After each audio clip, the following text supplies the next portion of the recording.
الحمد لله الذي شرع لعباده حج بيته الحرام وجعل ذلك من تمام الإسلام، وأشهد أن لا إله إلا الله وحده لا شريك له، وأشهد أن سيدنا محمد النبي الأنام، والصلاة والسلام على من لا نبي بعده وعلى آله وصحبه وسلم تسليما كثيرا. أما بعد، فأعوذ بالله من الشيطان الرجيم. بسم الله الرحمن الرحيم. وأتموا الحج والعمرة لله. وقال تعالى في آية أخرى: ولله على الناس حج البيت من استطاع إليه سبيلا.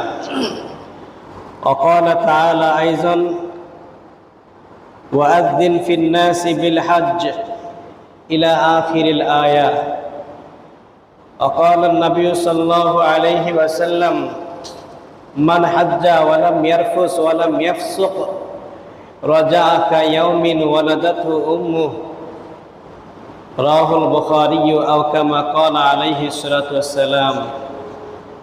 وقال النبي صلى الله عليه وسلم: ليس للحجة المبرورة ثواب إلا الجنة. رواه البخاري.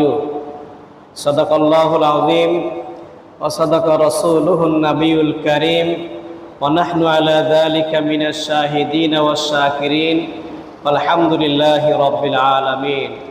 إن الله وملائكته يصلون على النبي يا أيها الذين آمنوا صلوا عليه وسلموا تسليما. اللهم صل على سيدنا ونبينا وشفيعنا وحبيبنا ومولانا محمد صلى الله تعالى عليه وعلى آله وصحبه وبارك وسلم। মুআজ্জাজ মুহতারাম, ওয়াজিবুল ইহতিশাম, সম্মানিত মুসল্লিয়ান, রব্বুল আলামিনের আলিশান দরবারে শুকরিয়া, যিনি আমাদেরকে 1446 হিজরির মাহে শাওয়ালের শেষ জুমাবারে অত্র মসজিদে সালাতুল জুমা আদা করার নিমিত্তে হাজির হবার তৌফিক ইনায়াত করলেন। মনের সবটুকুন আবেগ অনুভূতি উজাড় করে কায়মন বাক্যে দিল খুলে সেই মহান রব্বুল আলামিনের দরবারে কালিমাত শুকর আদা করছি। সকলে বলি আলহামদুলিল্লাহ। দরুদ সালাম অগণিত অবারিত বর্ষিত হোক বিশ্বসভার সভাপতি সরকারে দোজাহা হুজুরে পূর্ণর, যারা আরিত মতাদর্শকে ফলো করলে দুনিয়া ও আখিরাতে কল্যাণ তথা মুক্তির গ্যারান্টি পাওয়া যায়, সেই রসুলের দোজাহার প্রতি আমরা সংক্ষেপে দরুদ সালাম আবার উচ্চারণ করি। সকলে বলি সাল্লাল্লাহু আলাইহি ওয়াসাল্লাম।